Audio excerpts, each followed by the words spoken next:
तो इसका सार्वंतर क्या हो गया, 1/2 के बराबर हो गया। और हमें इसके अलावा भी इसकी प्रश्न दिया गया है, निम्नलिखित में कौन कौन सी एपी है यानी समांतर श्रेणी है।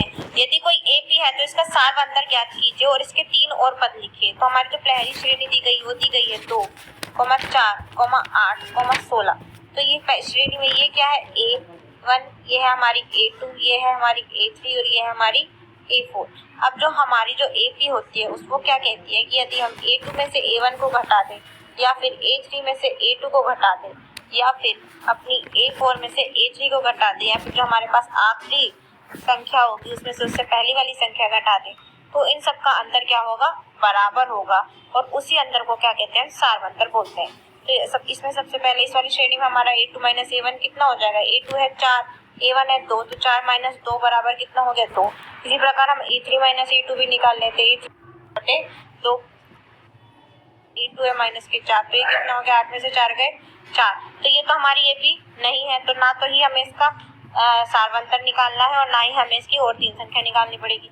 हमारे पास जो दूसरी एपी है वो लिख लेते हैं। दूसरी एपी है हमारे पास 2, 5/2, 3, 7/2। इसमें हमारा A1 2 है, A2 5/2 है, A3 3 है और हमारा जो A4 है वो कितना है, 7/2 है।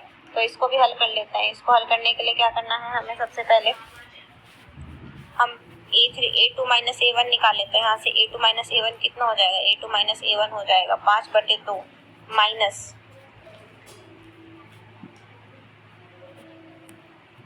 माइनस के 2। तो इसको हल करने पे हमारे पास हो जाएगा 5 - 4/2 जो कि हो जाएगा 1/2 के बराबर। उसी प्रकार हम यहाँ से A3 - A2 भी निकाल लेते हैं। A3 हमारा कितना है, A3 हमारा 3 और A2 है हमारा 5/2। तो ये कितना हो गया हमारे पास, 6 - 5/2, तो ये हो गया हमारा 1/2। अब हम अपना चौथी संख्या के लिए भी चेक कर लेते हैं, वो है A4 - A3 जो कि हो जाएगा 7/2 - 3।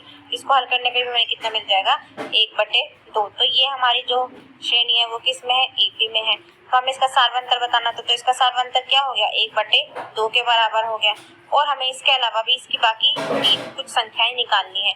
तो अगली संख्या क्या हो जाएगी, 7/2 प्लस 1/2, तो वो हो जाएगी हमारे पास आ जाएगी 8/2 यानी 4। तो हमारी एक संख्या आ गई है 4। उससे अगली संख्या कितनी होगी हमारे पास, 4 प्लस हमारा 1/2, 4 प्लस 1/2 हो जाएगा हमारा 6 प्लस 1/2, तो वो कितना आ जाएगा, ये 6 नहीं, ये 8 है, तो ये हो जाएगा हमारे पास 9/2। तो अगली संख्या आ गई हमारे पास 9/2। उससे अगली संख्या क्या होगी, उससे अगली संख्या होगी जो हमारे पास, ये क्या आती है, 5, ये थी हमारी A6, तो A7 कितनी हो जाएगी, A6 प्लस D, तो A6 कितनी है हमारे पास, 9/2। 9/2 में जब हम 1/2 डालेंगे तो वो कितने हो जाएगी, 10/2। उसको हल करने पे हमें कितना मिल जाएगा, 5। तो हमारे पास अगली संख्या क्या आ जाएगी, 5। अब हमारे पास जो तीसरी श्रेणी दी गई है उसके लिए हल कर लेते हैं। तीसरी श्रेणी में हमें दिया गया है 1.2 माइनस के 3.2 माइनस के 5.2 माइनस के 7.2। हमें इसके लिए चेक करना है। तो हमारे पास यहाँ जब ये दिया गया है, ये है A2, ये है A1, ये है A3 और ये है A4। तो अगर हम A2 - A1 निकालेंगे तो कितना हो जाएगा, माइनस के 3.2 माइनस के 1.2 की। तो इसको हल करने पे हमारे पास आ जाएगा माइनस के 4.4। इसी प्रकार से हमारे पास जब हम A3 - A2 निकालेंगे तो कितना हो जाएगा, माइनस के 5.2 माइनस माइनस प्लस के 3.2। तो इसको हल करने पे हमारे पास मिल जाएगा, तो बस ये हो जाएगा माइनस के 2। अब हमारे पास यही क्या आ गया, हमारे पास अंतर क्या आ गया, अलग आ गया। तो हम इसे क्या कहेंगे, ये एपी में नहीं है। इससे अगली वाली सॉल्व करने पे हमें क्या मिलेगी, अगली श्रेणी हमारे पास दी गई है। तो की श्रेणी है हमारे पास माइनस के 10 माइनस के 6 माइनस के 2 2। तो इसमें हमारा ये क्या है, A1 है, ये A2 है, ये A3 है, ये A4 है। तो यहाँ से हम यहाँ A2 माइनस A1 निकालेंगे तो कितना हो जाएगा, माइनस के 6 माइनस माइनस प्लस के 10, तो ये हो जाएगा 4। A3 माइनस A2 निकालेंगे तो कितना, माइनस के 2 प्लस के 6, वो भी कितना आ गया 4। A4 माइनस A3 निकालेंगे तो कितना है 2 माइनस माइनस प्लस के 2, वो भी आ गया 4। हमारा सारवंती हमारी जो आ गई श्रेणी एपी में आ गया, और जो हमारा सारवंतर आ गया वो किसके बराबर आ गया, वो आ गया 4 के बराबर। इसके अलावा हमें क्या करना है, इसकी 3 संख्या और निकालनी पड़ेगी। तो हमारी जो हमारी A5 संख्या होगी वो कितनी होगी, A4 प्लस D के बराबर। तो A4 कितनी है हमारे पास 2, और हमारे पास जो D है वो कितना है 4। तो हमारे पास अगली संख्या आ गई 6। इसी प्रकार हमारी A6 संख्या क्या होगी, A5 प्लस D के बराबर। हमारे पास A5 है 6, तो हमारा D कितना है 4। तो अगली संख्या कितनी हो जाएगी, 10 हो जाएगी। उसी प्रकार हमारी A7 कितनी हो जाएगी, A7 हो जाएगी हमारी A6 प्लस D। तो वो कितना है हमारे पास 10 प्लस 4 बराबर 14। तो हमारी जो 3 संख्या आ गई है वो कौन सी आ गई, 6, 10, 14 आ चुकी है। अब हमारे पास जो आखिरी श्रेणी है उसके लिए भी हम कर लेते हैं हल। वो हमारी आखिरी श्रेणी दी गई है हमें -3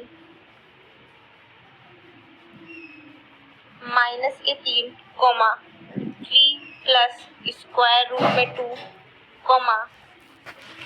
3 प्लस 2 करनी में 2 प्लस यहाँ कोमा, यहाँ है 3 प्लस करनी में 3 कोमा करनी में 2। अब हमें इसके लिए चेक करना है। तो यहाँ A1 क्या हो गया, ये A1 है, ये A2 है, ये A3 है और ये A4 है। तो अब हमें हल कर लेते हैं। तो हमारे यहाँ A2 माइनस A1 कितना हो जाएगा, वो हो जाएगा 3 प्लस √2 माइनस माइनस कितना हो जाएगा, प्लस के 3।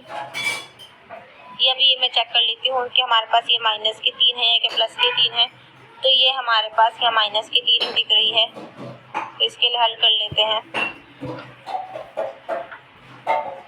तो यदि ये माइनस के 3 है तो फिर ये हमारे पास ये आ जाएगा 6 प्लस √2। यहाँ से हम यहाँ निकाल लेंगे, ये हमारे पास हो गया A2, यह हो जाएगा A3 माइनस A2। तो वो कितना है 3 प्लस 2 √2 माइनस के 3 माइनस के √2। तो यहाँ से 3 से 3 कट जाएगा और √2 हमारा कॉमन आ जाएगा। तो 2 माइनस 1 कितना हो जाएगा, 1 हो जाएगा। तो यहाँ से √2 आ रहा है। तो यदि अगर हमारे पास ये प्लस हो तो ये आई थिंक यहाँ थोड़ा क्या है, हमारे पास ये मिसप्रिंट हो गया। ये क्या है, प्लस के 3 है, तो ये कितना हो गया, प्लस के 3 हो गया। तो यहाँ हम इसको हल करने पे हमें क्या मिलेगा, माइनस के 3। और ये भी कितना आ रहा है हमारा, ये भी कितना आ जाएगा, हमारा √2 हो जाएगा, ये भी √2 आ जाएगा। और इसी तरीके से अगर हम A4 माइनस A3 निकालेंगे तो कितना है 3 प्लस 3 √2 माइनस के 3 माइनस के 2 √2। तो इसको हल करने पे भी हमारा कितना आ जाएगा, हमारा √2 आ जाएगा। तो ये हमारी जो आखिरी श्रेणी है वो किस में आ गई है, वो AP में आ गई है। तो जो हमारी श्रेणी है वो हमारी समांतर श्रेणी हो गई है। और जो हमें इसका जो अंतर मिलेगा वो किसके बराबर मिलेगा, वो √2 के बराबर मिलेगा। तो अगली हमें क्या करना है, हमें A5 निकालनी है। तो हमारी A5 कितनी होगी, A4 प्लस D के बराबर होगी। A4 कितनी है हमारे पास, 3 प्लस 3 √2 प्लस D कितना है हमारा √2। तो ये किसके बराबर हो जाएगी, 3 प्लस 4 √2 के बराबर हो जाएगी। इसी प्रकार हम A6 और A7 भी निकाल लेंगे। A6 कितनी हो जाएगी, A5 प्लस D। तो ये कितना था, 3 प्लस 4 √2 प्लस √2 कितना हो जाएगा, ये हमारे पास 3 प्लस 5 √2 हो जाएगा। इसी प्रकार हमारे पास A7 कितनी हो जाएगी, A6 प्लस D। A6 कितनी है हमारे पास, 3 प्लस 5 √2 और ये भी कितना है हमारे पास √2। तो ये कितना हो जाएगा, ये हमारे पास हो जाएगा 3 प्लस 6 √2। तो ये हमारी अगली 3 संख्या आ जाएगी। नमस्कार दोस्तों, आज का हमारा सवाल है, निम्नलिखित सारणी में रिक्त स्थान को भरिए जहां AP का प्रथम पद A, सार्व अंतर D और nवां पद AN